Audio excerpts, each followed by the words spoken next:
శ్రీ గురుభ్యో నమః. శ్రీ మహాగణపతి నమః. సింహరాశి వారికి ఈ యొక్క 15 రోజుల కాలం 5 జూలై నుండి 21 జూలై అంటే అమావాస్య నుండి పౌర్ణమి వరకు ఈ యొక్క 15 రోజుల కాలం ఎలా ఉండబోతుంది అనేది చూద్దాం. పక్షకాలంలో మనం గమనించినట్లయితే ముందుగా గ్రహస్థితి మనం గమనించినట్లయితే సింహరాశి వారికి సప్తమంలో శని, అష్టమంలో రాహు, ధనస్థానాల్లో వచ్చినప్పటికీ కేతుగ్రహ సంచారం జరుగుతుంది. అదేవిధంగా ఈ రాశి వారికి మనం గమనించినట్లయితే భాగ్యస్థానాల్లో ఉన్నటువంటి కుజుడు రాజ్యస్థానాలకు మారబోతున్నాడు అన్నమాట. కుజగ్రహ సంచారం భాగ్యస్థానం నుంచి రాజ్యస్థానాలకు మారబోతున్నాడు. అదేవిధంగా గురువుతో కుజుడు కలవబోతున్నాడు అన్నమాట. ఈ యొక్క రాశి వారికి వచ్చేటప్పటికి రాజ్యస్థానాల్లో రవి అనుకూలమైనటువంటి స్థానాల్లో ఉన్నాడు. రవి గ్రహ సంచారం వచ్చినప్పటికీ రాజ్యస్థానం నుంచి 16వ తారీఖున తను లాభస్థానంలోకి మారబోతున్నాడు. లాభస్థానాల్లో బుధుడు శుక్రుడు కలవబోతున్నాడు. 21వ తారీఖున బుధుడు తన యొక్క మార్పు అనేది జరగబోతున్నది. అది సింహరాశి వారికి కర్కాటక రాశి నుంచి జన్మరాశిలోకి వస్తున్నాడు బుధుడు. ఇటువంటి గ్రహస్థితి ఈ రాశి వారికి ఎటువంటి ఫలితాలు ఇస్తుందని చూద్దాం. ఈ రాశి వారికి వచ్చేటప్పటికి సప్తమంలో ఉన్నటువంటి శని వైవాహిక జీవితంలో కొన్ని కష్టాలను ఇస్తాడు. ఆరోగ్యపరంగా కూడా కొన్ని చికాకులు అనేవి ఉంటాయి. కానీ రాశి వారికి రాజ్యస్థానంలో ఉన్నటువంటి రవి యోగకారకుడు, అది వృత్తిపరంగా అనుకూలమైనటువంటి ఫలితాలు ఇవ్వగలుగుతుంది. ఉన్నత స్థాయిలో ఉన్నటువంటి స్త్రీ పురుషులతో సత్సంబంధాలు అనేది ఏర్పరచుకోగలుగుతారు. ఈ రాశి వారికి రాజ్యస్థానంలోకి వ్యయ స్థానంలోకి శుక్రుడు రాబోతున్నాడు. శుక్రుడు బుధుడు కలిసి లక్ష్మీనారాయణ యోగం అనేది జరుగుతుంది. వ్యయ స్థానంలోకి శుక్రుడు బుధుడు ఉన్నప్పుడు అది అనుకూలమైనటువంటి ఫలితాలు ఇస్తుంది. ముఖ్యంగా ఫైనాన్షియల్గా రొటేషన్స్ అనేవి బాగా కలిసి వచ్చే విధంగా ఉంటుంది. సమయానికి డబ్బు వచ్చి చేరడం అనేది జరుగుతుంది అన్నమాట. 16వ తారీఖు వరకు ఈ యొక్క స్థితి అనేది కొనసాగుతూ ఉంటుంది. ఎందుకంటే రవి లాభస్థానంలో ఉండటం అనేది బాగా అనుకూలమైనటువంటి ఫలితాలు ఈ రాశి వారికి ఇస్తుంది. మరి అదేవిధంగా వ్యయ స్థానాల్లోకి వచ్చేటప్పటికి శుక్రుడు బుధుడు కలిసినటువంటి ప్లానెట్స్ కలిసి ఉండటం అనేది కూడా, గ్రహాలు కలిసి ఉండటం అనేది కూడా అనుకూలమైనటువంటి ఫలితాలు ఇస్తుంది.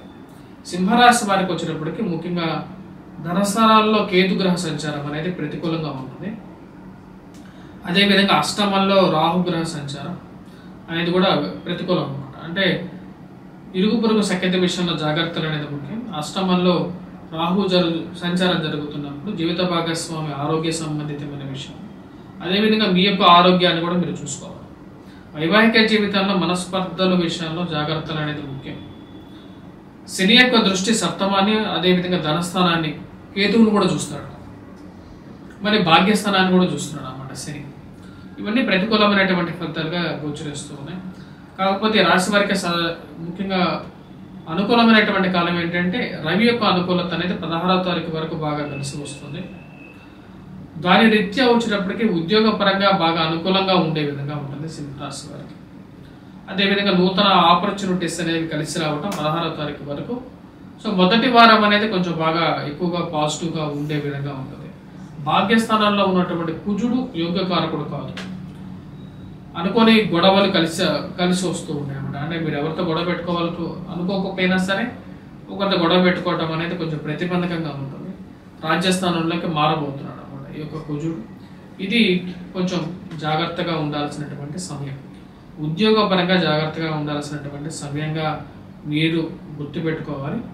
మరియు అదేవిధంగా వ్యాపార పరంగా కూడా రిలేషన్స్లో, మరి అదేవిధంగా ముఖ్యంగా ఏవైతే పార్ట్నర్షిప్ భాగస్వామ్యంలో ఉన్నటువంటి బిజినెసెస్లో ఇవి కొంచెం ప్రతిబంధకంగా ఉంటుంది అన్నమాట. ఇలాంటి ఎందుకంటే రాశి వారికి సప్తమంలో శని ఉన్నప్పుడు, అష్టమంలో రాహు ఉన్నప్పుడు కూడా ఇటువంటి ఫలితాలు వస్తూ ఉంటాయి. సింహరాశి వారికి అంత అనుకూలమైనటువంటి సమయంగా గోచరించట్లేదు. రాజ్యస్థానాల్లో ఉన్నటువంటి గురువు యోగ్యకారకమైనటువంటి ఫలితాలు కూడా అది గోచారంలో కొద్దిగా తెలిసిన వారు కూడా చెప్పగలుగుతారు అన్నమాట. ఆ విషయాన్ని గమనించండి. ఆరోగ్యపరంగా కొంచెం అనుకూలమైనటువంటి ఫలితాలు ఈ రాశి వారు పొందగలుగుతారు.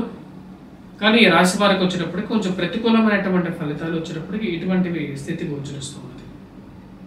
ఈ విషయాన్ని గమనించాల్సినటువంటి ముఖ్యమైనటువంటి సూచన. ఎందుకంటే రాహు కేతువు ఇద్దరు కొంచెం వ్యతిరేకంగా ఉన్నారు. కానీ రవి యొక్క అనుకూలత అనేది ఉద్యోగపరంగా 16వ తారీఖు వరకు కలిసి వస్తుంది. అదేవిధంగా రొటేషన్స్కి శుక్రుడు బుధుడు వీరికి వ్యయ స్థానంలో ఉన్నప్పటికీ కూడా యోగ్యాన్ని ఇస్తారు. ఈ రాశి వారికి 12వ తారీఖున కుజగ్రహ సంచారం ఎప్పుడైతే ఎప్పుడైతే ఈ రాశి వారికి రాజ్యస్థానాలకు జరుగుతుందో ఇది ప్రతికూలంగా ఉండబోతున్నది, ఆ విషయాన్ని గమనించాలి. అదేవిధంగా రవి యొక్క సంచారం 16వ తారీఖున 1000 స్థానంలోకి వచ్చినప్పుడు ఖర్చు అనేది బాగా పెరుగుతుంది 16వ తారీఖు నుంచి 21వ తారీఖు వరకు. కాబట్టి ఈ రాశి వారికి మొదటి వారం అనేది బాగా కలిసి వచ్చే మొదటి వారంతో కంపేర్ చేసుకుంటే రెండవ వారంలో ఈ రాశి వారికి కొంచెం మిశ్రమమైనటువంటి ఫలితాలుగా గోచరిస్తూ ఉన్నది. ఎందుకంటే ముఖ్యంగా ఈ రాశి వారికి రవి 1000 స్థానంలో ఉండటం, రాజ్యస్థానాల్లోకి కుజగ్రహ సంచారం జరగటం ప్రతికూలమైనటువంటి ఫలితాలు గోచరిస్తుంది. స్థిరరాశుల కొనుగోలు సంబంధితమైన విషయాల్లో ఆచిచూచి వ్యవహరించండి. మీరు కొనాలనుకున్నటువంటి ఇల్లు కానీ వాకిలి కానీ లేకపోతే ఉంటే ఇదైతే ఇన్వెస్ట్ చేయాలనుకుంటున్న డబ్బు కానీ అని 1-2 సార్లు ఆలోచించి దాన్ని ఇన్వెస్ట్మెంట్ చేయాల్సినటువంటి ముఖ్యమైనటువంటి సూచన. మనం ఎక్కడ ఇన్వెస్ట్ చేస్తున్నాం, దాని ఎటువంటి పరిస్థితి, ఎటువంటి ఫలితాలు వస్తాయి అనేది ఆలోచించండి. బ్లైండ్గా ఎవరో నమ్మి ఇన్వెస్ట్ చేయదు. గోచారం అనేది ఈ యొక్క రాశి వారికి అనుకూలంగా లేదు. ఎవరో డబ్బులు అంటే మీకు దూరంగా కనపడేటువంటి మాయలు మాటలు నమ్మద్దు, ఇన్వెస్ట్ చేయదు. మోసపూరితమైనటువంటి మాటలకి దూరంగా ఉండాలి. రాజకీయ పరంగా ప్రతికూలమైనటువంటి ఫలితాలు గోచరిస్తూ ఉన్నాయి ఈ రాశి వారికి. ఇదే విషయాన్ని నేను చాలాసార్లు చెప్తున్నాను, మీరు గోచారాన్ని విస్మరించద్దు. ఎందుకంటే మీ జాతకరీత్యా చూసేటప్పుడు కూడా గోచార ఫలాన్ని చూసుకున్న తర్వాత అదేవిధంగా జాతకరీత్యా కూడా చూసుకొని దాని ప్రకారమే ఫలితం చెప్పమని చెప్పి శాస్త్రం చెప్తాను. ఎందుకంటే ముహూర్త సిద్ధాంతం కానీ లేకపోతే ప్రతి ఒక్క దానిలో కూడా గోచారాన్ని పరిగణన తీసుకొని చెప్తారు. ఆ విషయాన్ని గమనించండి. ఈ రాశి వారికి ప్రతికూలమైనటువంటి ఫలితాలుగా గోచరిస్తూ ఉండేది 16వ తారీఖు.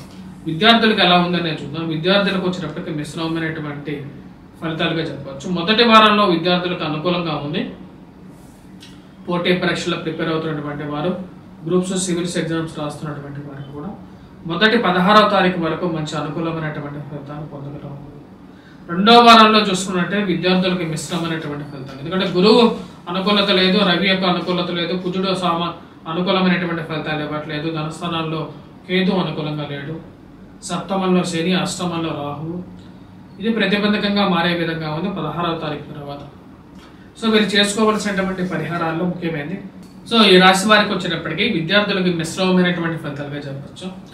బిజినెస్ పరంగా చూసుకున్నా సరే ఈ రాశి వారికి వచ్చేటప్పటికీ అంత సామాన్యమైనటువంటి ఫలితాలుగానే గోచరిస్తున్నది, మిశ్రమమైనటువంటి ఫలితాలుగానే. మొదటి వారంలో వచ్చినటువంటి ఆపర్చునిటీస్ని నమ్మి ఎక్కువ డబ్బు అయితే ఇన్వెస్ట్ చేయొద్దు. వేరే ఎవరైనా చెప్పినా సరే డబ్బు ఇన్వెస్ట్మెంట్ చేసేటప్పుడు 1-2 సార్లు ఆలోచించుకున్న తర్వాతే మీరు ఇన్వెస్ట్మెంట్ చేయండి. స్పెక్యులేషన్స్లో స్టాక్ మార్కెట్లో ఇన్వెస్ట్మెంట్ పనికిరాదు. ఈ రాశి వారికి టైం అనేది బాగలేదు. గురువు యొక్క అనుకూలత కూడా అంతగా అనుకూలంగా లేదు. రాజ్యస్థానంలో గురువు యోగ్యకారకుడు కాదు. కుజుడు కూడా రాజ్యస్థానంలోకి రాబోతున్నాడు, అది కూడా అంత అనుకూలమైనటువంటి ఫలితాలు ఇవ్వదు అనమాట. ఇవన్నీ 1-2 సార్లు గమనించండి.